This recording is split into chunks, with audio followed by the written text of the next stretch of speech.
کبھی سوچا ہے کہ قرآن کا آغاز کسی کہانی یا قانون سے کیوں نہیں ہوتا؟ یہ اصل میں ایک سفر کی دعوت ہے۔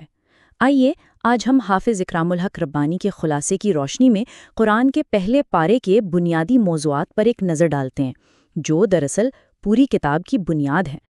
تو قرآن کا آغاز کسی حکم یا تاریخی قصے سے نہیں، بلکہ ایک بہت گہری دعا سے ہوتا ہے۔ یہی دعا آگے آنے والی ہر چیز کے لیے ایک بنیاد فراہم کرتی ہے۔ یوں سمجھیں کہ یہ پورے الہامی پیغام کی روح ہے۔ تو سب سے پہلی چیز جو ہمارے سامنے آتی ہے وہ ہے سورۃ الفاتحہ۔ یہ صرف ایک دعا نہیں بلکہ قرآن کے پورے پیغام کا خلاصہ ہے، ایک ایسا منشور جو انسان کا اپنے خالق کے ساتھ تعلق قائم کرتا ہے۔ اور ایک دلچسپ بات یہ ہے کہ اس سورت کا صرف ایک نام نہیں ہے۔ اسلامی روایت میں کہا جاتا ہے کہ کسی چیز کے جتنے زیادہ نام ہوں وہ اتنی ہی عظیم ہوتی ہے۔ اس کا ہر نام ایک نیا پہلو سامنے لاتا ہے۔ کبھی یہ قرآن کی بنیاد ہے، کبھی روحانی بیماریوں کے لیے شفا، تو کبھی دعا مانگنے کا طریقہ سکھانے والی۔ اگر اس دعا کی ترتیب پر غور کریں تو یہ خود ایک سبق ہے۔ یہ حمد و ثنا سے شروع ہوتی ہے، پھر بندگی کے اقرار کی طرف بڑھتی ہے، اور آخر میں ایک بہت ہی خاص درخواست پر ختم ہوتی ہے، ہدایت کی۔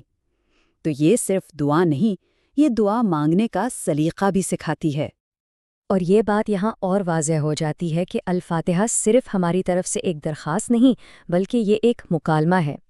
ایک حدیث قدسی میں آتا ہے، یعنی وہ کلام جو اللہ نے اپنے نبی کو براہ راست سکھایا، کہ جب کوئی نماز میں اس کی ہر آیت پڑھتا ہے تو اللہ خود اس کا جواب دیتے ہیں۔ یہ ایک بہت گہرا تصور ہے، خدا کے ساتھ ایک براہ راست ذاتی گفتگو۔ تو جب ہدایت کی دعا مانگ لی گئی، قرآن فوراً بتاتا ہے کہ اس دعا کے جواب میں لوگ کیا کرتے ہیں، اور یہاں سے سورۃ البقرہ شروع ہوتی ہے جو انسانوں کو 3 واضح گروہوں میں بانٹ دیتی ہے۔ قرآن یہاں ان تینوں گروہوں کی پہچان واضح کرتا ہے۔ پہلے ہیں مومنین، جو ہدایت کو کھلے دل سے قبول کرتے ہیں۔ دوسرے ہیں کفار، جو اسے سختی سے رد کر دیتے ہیں۔ اور پھر آتا ہے تیسرا اور شاید سب سے پیچیدہ گروہ، منافقین کا۔ یہ وہ لوگ ہیں جو زبان سے تو ایمان کا دعویٰ کرتے ہیں، لیکن ان کے دل اور عمل کا محور ذاتی مفاد ہوتا ہے۔ تو ہدایت کی دعا کے فوراً بعد قرآن ہمارے سامنے یہ 3 راستے رکھ دیتا ہے، قبولیت کا، انکار کا یا دھوکہ دہی کا۔ گویا قرآن یہ واضح کر رہا ہے کہ ہر انسان ان میں سے کسی ایک ہی راستے پر چل رہا ہوتا ہے۔ اچھا، تو سوال یہ پیدا ہوتا ہے کہ ہمیں ہدایت کی ضرورت ہی کیوں ہے؟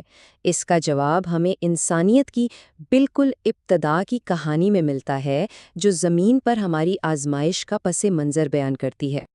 یہ کہانی آدم علیہ السلام کے اہم واقعات سے گزرتی ہے، لیکن یہاں سب سے اہم نکتہ یہ ہے کہ زمین پر زندگی کو سزا نہیں بلکہ ایک آزمائش کا میدان قرار دیا گیا ہے، ایک ایسا موقع جہاں اطاعت اور ایمان کا امتحان ہونا ہے۔ تو اگر زمین پر زندگی ایک آزمائش ہے، تو اس آزمائش میں کامیابی کا پیمانہ کیا ہے؟ اسی نکتے کو سمجھانے کے لیے قرآن بنی اسرائیل اور گائے کا ایک تاریخی واقعہ پیش کرتا ہے۔ یہ اطاعت کی نوعیت پر ایک کیس سٹڈی ہے کہ حکم کس طرح مانا جاتا ہے۔ حکم بہت سیدھا تھا، بالکل واضح۔ ایک قتل کا معمہ حل کرنے کے لیے انہیں کہا گیا کہ بس ایک گائے ذبح کرو، نہ کوئی شرط، نہ کوئی پیچیدگی، ایک سیدھا سادہ حکم۔ لیکن حکم ماننے کے بجائے انہوں نے غیر ضروری سوالات پوچھنا شروع کر دیے۔ وہ ایسی تفصیلات مانگنے لگے جن کی کوئی ضرورت نہیں تھی، اور اس طرح انہوں نے ایک سادہ سے حکم کو خود ہی پیچیدہ بنا ڈالا۔ یہاں 2 رویوں کا فرق بالکل صاف نظر آتا ہے۔ ایک طرف ہے سادہ اطاعت، جو ایمان اور بھروسے سے پیدا ہوتی ہے، اور دوسری طرف ہے ہچکچاہٹ، جو دل کی ضد اور حکم سے بچنے کی کوشش کو ظاہر کرتی ہے۔ ان کے سوالات کا مقصد حکم سمجھنا نہیں بلکہ اس سے بھاگنے کا کوئی راستہ تلاش کرنا تھا۔ تو نتیجہ کیا نکلا؟